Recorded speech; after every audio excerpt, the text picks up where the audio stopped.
Journal d'un paumé. Finalement, c'est l'histoire d'un mec qui essaye de changer de vie à 30 ans.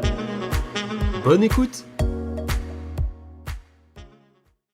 Bon, si je devais trouver une bonne chose dans le fonds de solidarité, c'est qu'il m'a permis de comprendre que je devais absolument quitter mon travail. Pour expliquer rapidement ce qu'est le fonds de solidarité, à ce moment-là, on est en plein Covid encore. Et qui dit Covid dit fermeture des entreprises, enfin du moins certaines. Et qui dit fermeture dit perte de chiffre d'affaires. Le gouvernement met alors en place une aide financière pour compenser en partie les pertes que subissent ces entreprises victimes de fermeture administrative. En parallèle, le ministère se dit que ça serait quand même pas mal de mettre en place une plateforme de soutien aux entreprises. Et parmi toutes les plateformes téléphoniques dont disposent les finances publiques, certaines seront les heureux élus pour effectuer cette mission. Et parmi les élus, bien entendu, il y a celle où Bibi vient tout juste d'atterrir. Donc on nous annonce, on arrête tout, à partir de lundi, vous vous occupez des entreprises, ce qui n'a rien à voir avec le métier qu'on fait à ce moment-là. On nous permet d'avoir quelques jours pour nous auto-former, donc ça se résume à aller sur Internet durant toute la journée pour essayer de comprendre comment ça fonctionne au niveau des entreprises et des différentes aides disponibles. On nous met en avant cette mission comme une marque de confiance. Donc autant dire que j'ai un peu l'impression que c'est de l'ardite, parce que moi la dernière fois qu'on m'a dit qu'on me donnait une marque de confiance, à ce moment-là, c'était un mois avant peut-être. Nous recevons même la visite officielle du directeur régional des finances publiques, qui vient nous annoncer que c'est une mission qui nous évitera la routine, et puis après tout, il faut voir ça comme un challenge qui ne pourra nous être que bénéfique pour la suite. Bon, entre-temps, il nous explique aussi que ça se résumera à lire ce qui est déjà écrit sur le site économie.gouv. Donc j'ai un peu de mal à comprendre le côté challenge de la chose, mais pourquoi pas. Par la suite, on se rendra compte que la réalité du terrain est bien différente, une fois de plus, que la théorie que nous annoncent les sphères au-dessus de nous. Mais bon, ça, c'est pas propre aux finances publiques, c'est un peu partout pareil. En réalité, cette mission va se résumer par quelques mots, suivi de dossiers. Au début, les entreprises, quand elles faisaient une demande d'aide, donc de fonds de solidarité, c'est une demande qu'il fallait faire tous les mois, et bien pouf, ça tombait, 3 jours après, c'était sur le compte bancaire, bingo, il n'y a plus rien à faire. Sauf qu'ils se sont rendus compte qu'il y avait pas mal de triches. Et oui, on s'est retrouvé avec des chauffeurs Uber, par exemple, qui déclaraient jusqu'à 100 000 euros de chiffre d'affaires par mois. Beaucoup de personnes essayent d'arnaquer, l'État, et au début, l'argent part. Il part et on ne sait pas s'il va revenir. Donc, à force, ils installent des filtres pour qu'il y ait des contrôles automatiques, c'est fait par une application, sauf que ça ralentit considérablement les délais pour recevoir son aide. Et nous, à ce moment-là, on nous demande jamais qu'est-ce qui est écrit sur le site économie.gouv. Non, ça, les gens, ils s'en foutent. Ce qu'on veut savoir, c'est dans combien de temps les sous-sous atterriront sur le compte bancaire. Et en fait, on devient simplement un service après-vente du fonds de solidarité. On nous appelle en continu dans la journée. Pour vous donner un ordre de grandeur, de mémoire, on devait faire 5 heures de téléphone. Je crois que c'était 5 heures. 5 heures. Sur 5 heures, j'ai entre 50 et 70 appels dans la journée. Donc voilà, 70 personnes différentes qui vont me poser, pour 80% des cas, la même question. Elle en est où ma demande? J'ai pas reçu les sous alors que j'ai fait ma demande hier. Littéralement, j'ai déjà eu ce genre de questions. Et les personnes, on commence à leur expliquer qu'il y a des contrôles, etc. Mais elles sont pas contentes parce qu'elles nous disent oui, mais moi je fais comment pour payer mes salariés? Je fais comment? Il me reste 5,50 € sur mon compte bancaire. Et on commence à se prendre des reproches aussi. Ah, et vous en fichez? Votre salaire il tombe à la fin de l'année, etc. Et donc on devient à la fois le bureau des plaintes, mais aussi un peu le fusible. C'est-à-dire qu'il n'y a que nous que les gens peuvent avoir comme interlocuteurs. Sinon, ça se passe que par messagerie, etc. Donc les gens qui veulent avoir quelqu'un de vive voix, ils appellent notre numéro. Et dans cette période-là, il y avait tellement de personnes qui voulaient avoir quelqu'un de vive voix que des fois, on utilisait même notre numéro pour savoir quand est-ce que le prochain vaccin allait sortir, quand est-ce que les masques seront plus obligatoires, enfin des questions qui n'avaient rien à voir avec ce qu'on était censé faire. Et alors, autant il y avait un peu de légèreté de temps en temps, c'est-à-dire on tombait avec des gens très sympathiques ou même des entreprises un peu originales. Je me souviens, une entreprise dont l'activité c'était la location de talkie-walkie. Juste ça, mais pour des émissions de télé comme Koh-Lanta, etc. Donc c'est intéressant. Je me souviens aussi de ce restaurant, entre guillemets, qui m'appelle pour me dire qu'il comprend pas pourquoi il reçoit pas ses aides, etc. Et je vois que l'entreprise n'est pas enregistrée comme un restaurant. Alors j'essaie de creuser, voir s'ils font d'autres activités à côté. Et après un long moment d'hésitation, il m'avoue enfin, le monsieur, que à côté du restaurant, enfin dans le restaurant, il y a aussi de l'échangisme. Donc il m'explique qu'il y a une petite piste de danse, et puis à côté des salles un peu plus un peu plus cosy, un peu plus intime, je pense, pour, entre l'entrée et le plat principal, voilà, si... Bref, ne pas faire de dessin.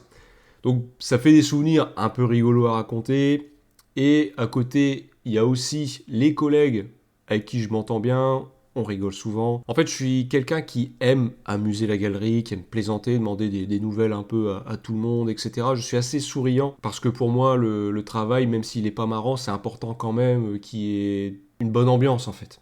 Mais malgré tout ça, je vis ma pire expérience professionnelle. Les appels sont de plus en plus conflictuels. On se retrouve avec des gens qui n'ont pas de chance parce qu'ils ont ouvert leur entreprise juste avant le Covid, ou leur entreprise était en difficulté, là, paf, le Covid tombe, elles sont fermées. Donc on a des gens qui nous menacent de se suicider au téléphone. Il y a des gens qui nous insultent aussi de tous les noms. Je me surprends à régulièrement raccrocher au nez des gens. Je l'avoue, hein, de toute façon j'ai rien à cacher.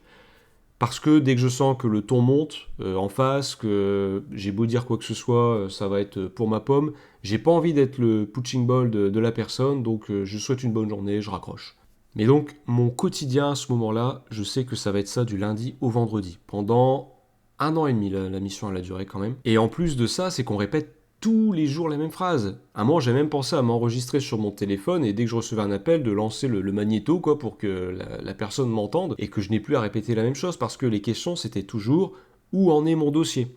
On avait même des personnes qui appelaient 10 fois dans la journée parce qu'elles n'avaient pas eu la réponse qu'elles voulaient entendre, donc elles appelaient en se disant tant que j'ai pas ce que je veux entendre, eh ben j'appellerai.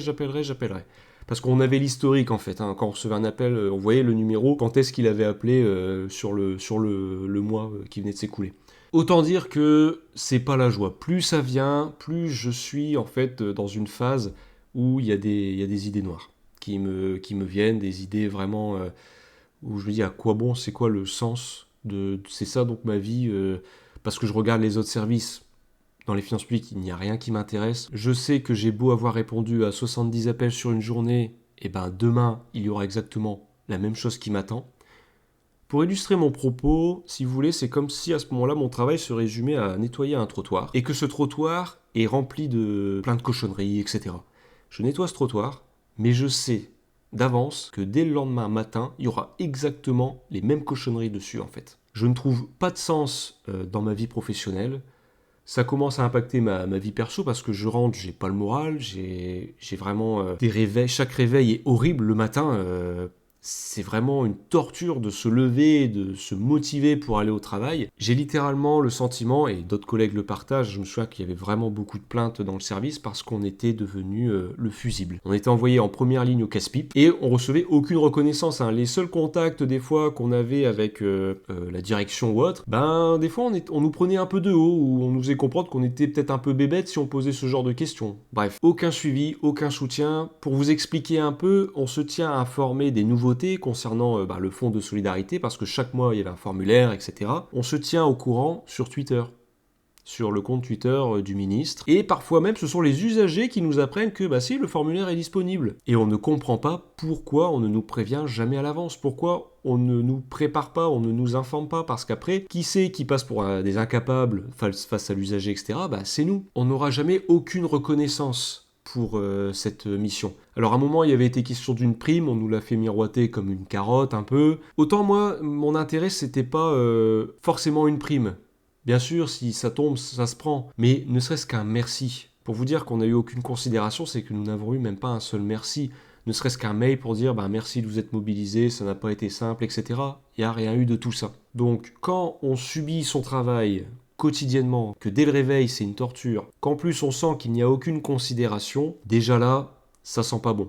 Je deviens même, avec les usagers, ce cliché qu'on a de la personne qui est au guichet de l'administration, la personne un peu sèche, même carrément sèche, aigrise et tout, eh bien en fait je le deviens.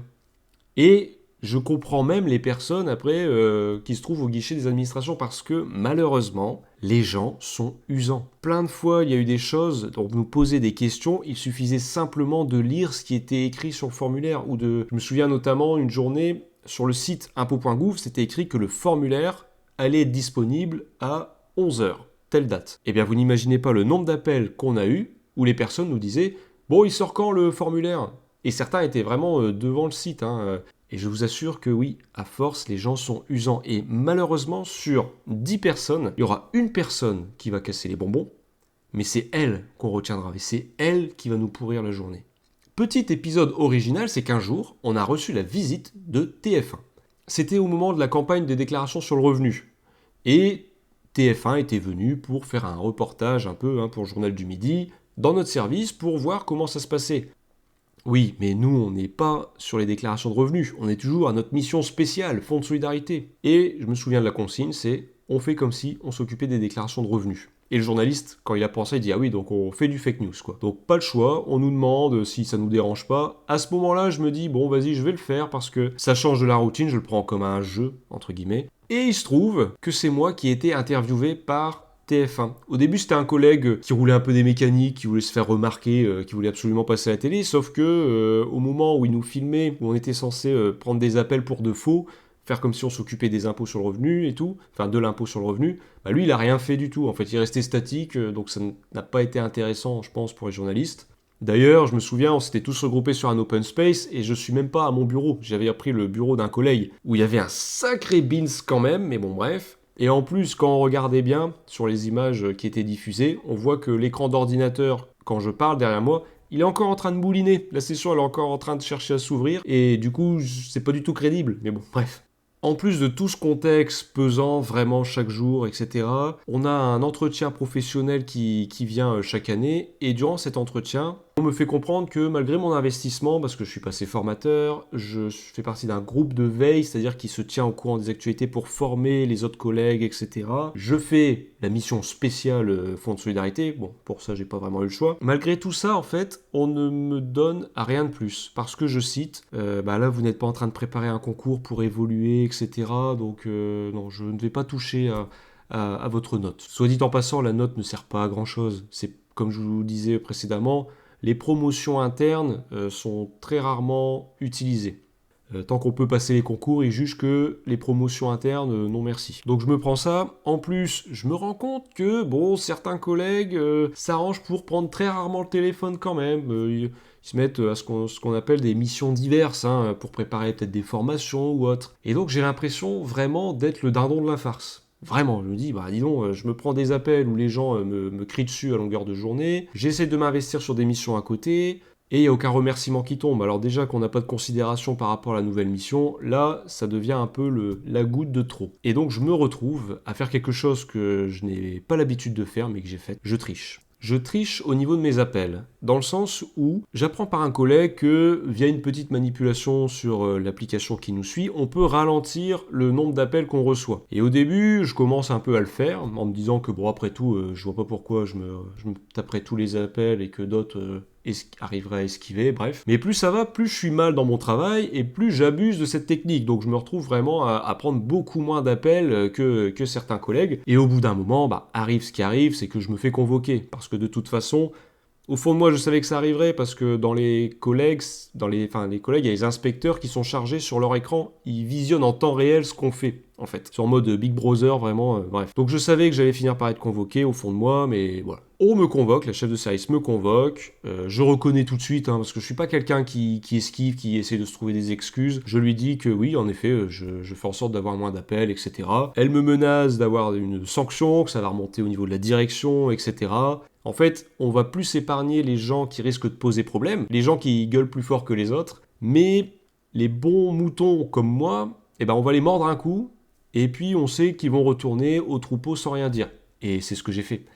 J'ai reconnu mon erreur. Quand elle a voulu creuser un peu, elle a tout de suite essayé de chercher si c'était dans ma vie privée et tout, chose que j'ai fermée tout de suite. Elle voulait savoir absolument qu'est-ce qui se passait, mais c'était pas bienveillant en fait, c'était vraiment le côté curieux. Et j'ai pas voulu lui dire que j'en avais marre de ce métier, que je voulais partir, etc. Parce que je me disais que si en plus je dis que je suis plus motivé, etc., ça va pas arranger mon cas. Et avec le recul, je regrette de pas l'avoir dit parce que c'est vrai que ces chefs de service-là, ils avaient toujours leur porte ouverte pour qu'on vienne leur dire ce qui allait ou ce qui allait pas. Donc je jette aucunement la pierre là-dessus, mais je l'ai gardé pour moi et je me suis enfoncé dans cette triche. Chose que je regrette parce que dans la vie, je suis ni un menteur ni un tricheur.